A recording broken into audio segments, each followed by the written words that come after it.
임마누엘의 누림. 임마누엘을 어떻게 누릴 것인가 중요하죠.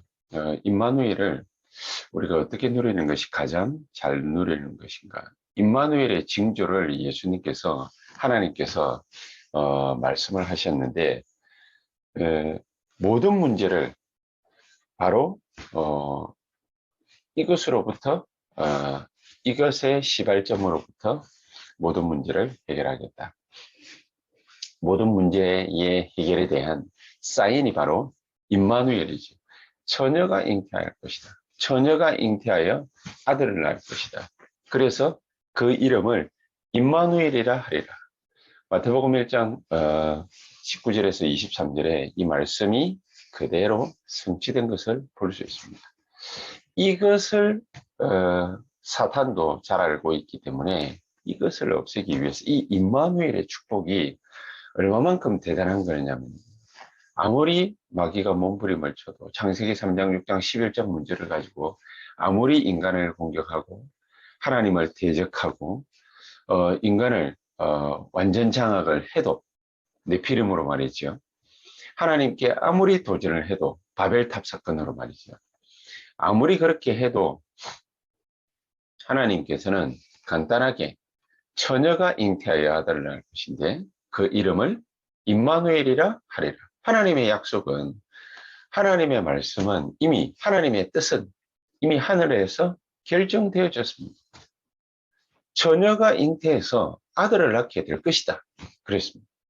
모든 문제를 이 임마누엘의 역사를 가지고 가는 이 동정녀 탄생으로부터 모든 문제를 해결하게 될 것이다. 하나님의 약속은 이미 인간에게 선포되어졌습니다. 우리는 그렇게 임마누엘의 축복을 아는 자는 그렇게 임마누엘의 축복을, 능력을 누리게 되어 있습니다. 이걸 막기 위해서 사탄은 모든 괴계를 총동원 하는데, 그게 창세기 3장, 6장, 11장이죠. 인간을 하나님으로부터 분리하려고, 또 하나님이 없는 인간에게 인간을 장악해서 인간을 네피림으로 만들려고, 그러니까 귀신의 밭으로 만들어 가지고 우리를 완전 장악하려고 하는 것이죠. 그러면서 하나님께 끊임없이, 하나님의 형상대로 만들어진 이 인간을 끊임없이 하나님께 도전하는 세력으로 그렇게 만들어버리는 것입니다.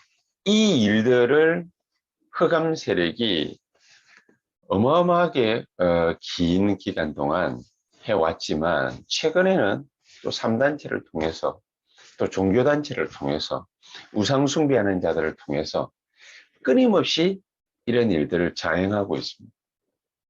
심지어 교회마저도 속수무책으로 여기에 당하고 있습니다. 그러나 하나님의 약속은, 이 하나님의 뜻은 분명하게 하늘에서 이미 결정이 되어졌습니다. 이미 하나님의 사인이 다 난 것입니다. 모든 문제를 해결하겠다.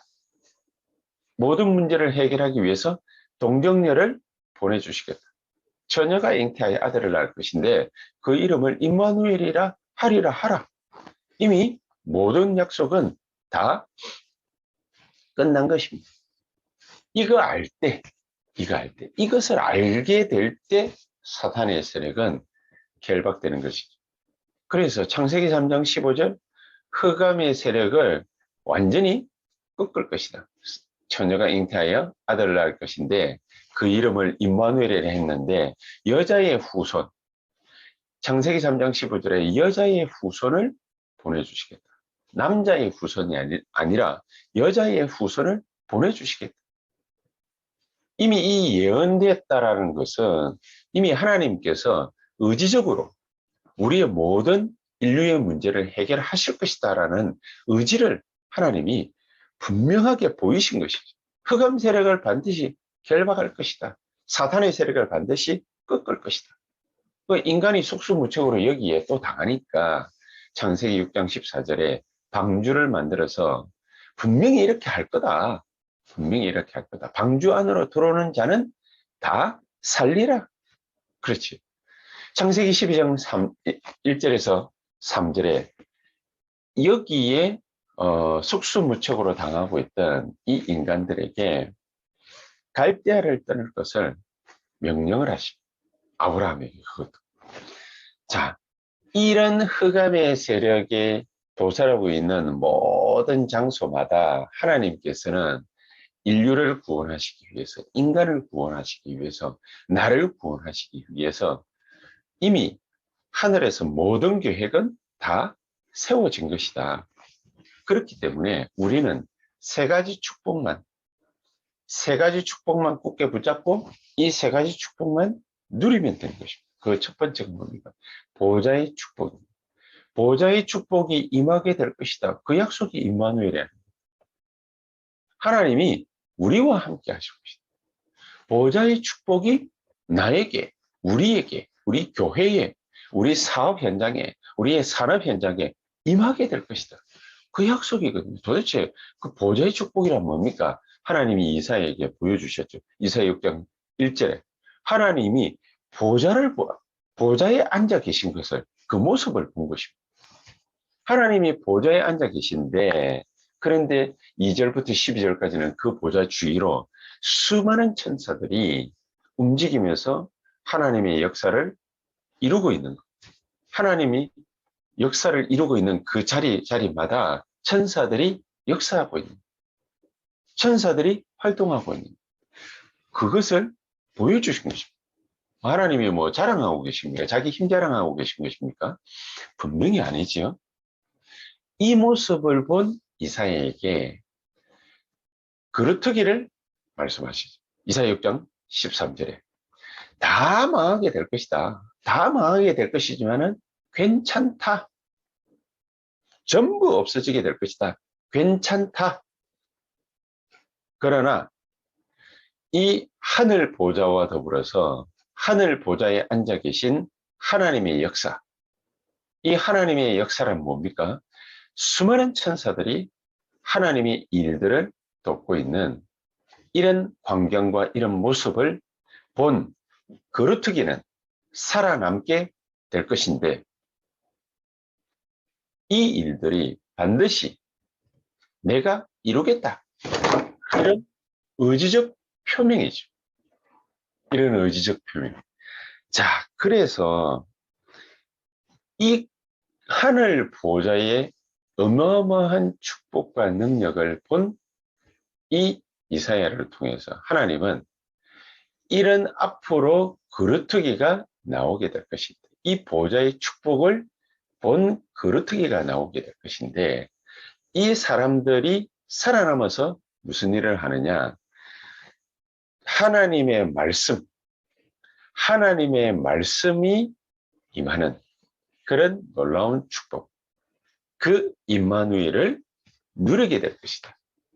말씀이 임하는 역사, 말씀이 전달되어지는 역사, 그 임마누엘의 역사 속에 있게 될 것이다.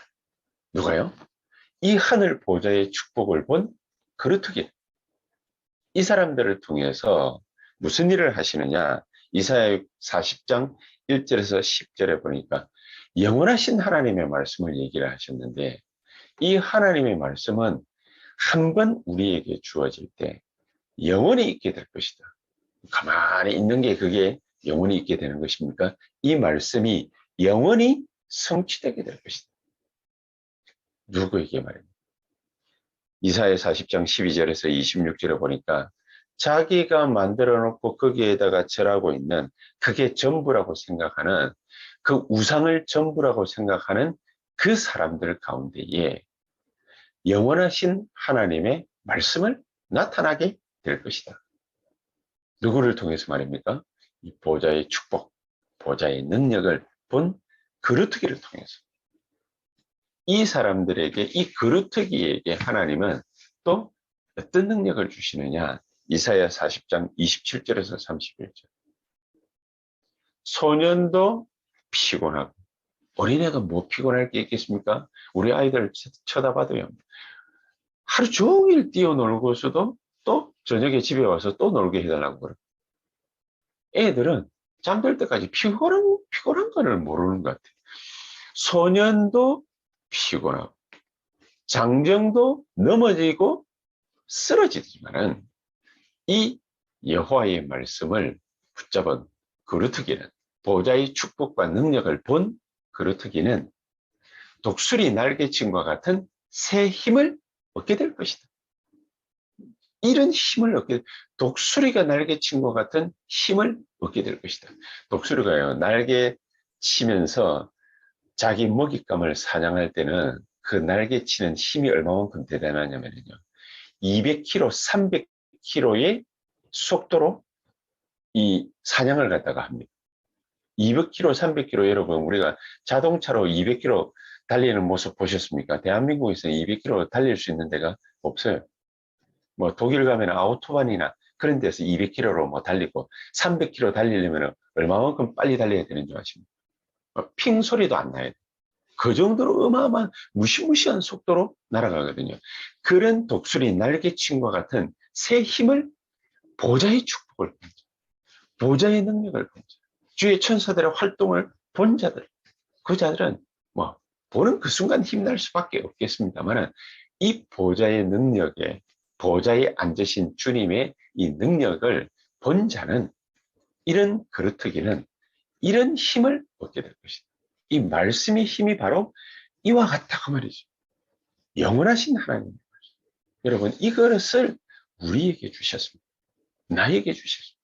이 힘을 가지고서 나의 산업처, 사업처에서 하나님이 역사하실 것이다. 독수리 날개친과 같은 이 힘을 나에게 주어서 역사하실 것이다. 그러면서 우리 보고는 마지막에 빛으로 나타나신 임마누엘의 축복을 누리라고 하십니다. 빛으로 나타나신 임마누엘의 축복. 어떻게 누립니까? 이사야 60장 1절에서 22절. 일어나서 빛을 발하기만 하면 돼요. 여러분, 본 것을 자랑하는 데는 문제없지 않습니다. 자기가 체험한 것을 자랑하는 데는 별로 문제가 없습니다. 일어나서 빛을 발해라. 그러면서 아예 파수망대를 만들어서 보게 해라. 모든 사람들이 다 보게 해라. 반드시 그렇게 할 것입니다. 70지역을 장악할 수 있는 70제자를 70중직자 세워서 70현장에 파고들어서 70제자운동을 벌여서 70나라를 살리는 그런 역사를 반드시 새언약교회는 할 것입니다. 누구를 데리고서요?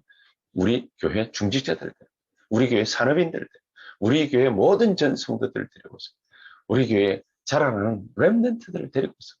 아이들이 뭐 하겠습니까? 아닙니다.